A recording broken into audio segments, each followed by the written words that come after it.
BJP কর্মী অভিজিৎ সরকারের হত্যা মামলায় ইতিমধ্যে চার্জশিট তৈরি করেছে সিবিআই। যে চার্জশিটে নাম রয়েছে তৃণমূল বিধায়ক পরেশ পাল, তৃণমূল কাউন্সিলর পাপিয়া ঘোষ ও স্বপন সমদ্দার, নারকেলডাঙ্গা থানার তৎকালীন ওসি শুভজিৎ সেন সহ আরও 2 পুলিশ কর্মীর নাম। প্রথম ধাপ পেরিয়েছি, দোষীদের ফাঁসি হলে শান্তি পাব। ভাইয়ের হত্যার 4 বছর পর সিবিআইয়ের চার্জশিট নিয়ে মন্তব্য অভিজিৎ সরকারের দাদা বিশ্বজিৎ সরকারের। জানে মেরে দেওয়ার হুমকি, মারধর করেছে আমাকে, বহু এফআইআর থানাতে রয়েছে, নারকেলডাঙ্গা থানাতে অনেকবার মার খেতে হয়েছে। তারপরেও লড়াই চালিয়ে গেছে। আজকে তার প্রথম ধাপ পেরিয়েছি।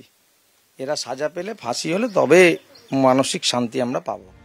যদিও সিবিআইয়ের চার্জশিট নিয়ে এখনো কোনো প্রতিক্রিয়া দেননি বেলেঘাটার তৃণমূল বিধায়ক পরেশ পাল। তার বাড়ি গিয়ে জানা গেল 3 দিন ধরে বাড়িতে নেই বিধায়ক। 3 দিন ধরে নেই, কোথায় গেছে বাইরে, এখনো তো আসেনি। সেটা তো কোথায় গেছে না গেছে আমরা বলতে পারবো না। সকালবেলায় বেরিয়েছে। তবে সিবিআইয়ের চার্জশিটে তীব্র বিরোধিতা করেছেন তৃণমূল কাউন্সিলর পাপিয়া ঘোষ।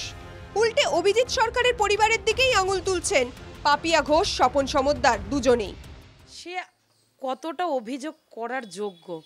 তার নামে কোনো অভিযোগ নেই, সে কোনো অন্যায় করে না, বা যে করছে কমপ্লেন সেও কিন্তু বেশ কয়েকবার হাজত বাস করেছেন এবং প্রচুর কমপ্লেন ওর বিরুদ্ধে আছে, যেটা ওই অঞ্চলে গেলে অঞ্চলের মানুষের কাছে জানতে পারবেন নিরপেক্ষভাবে।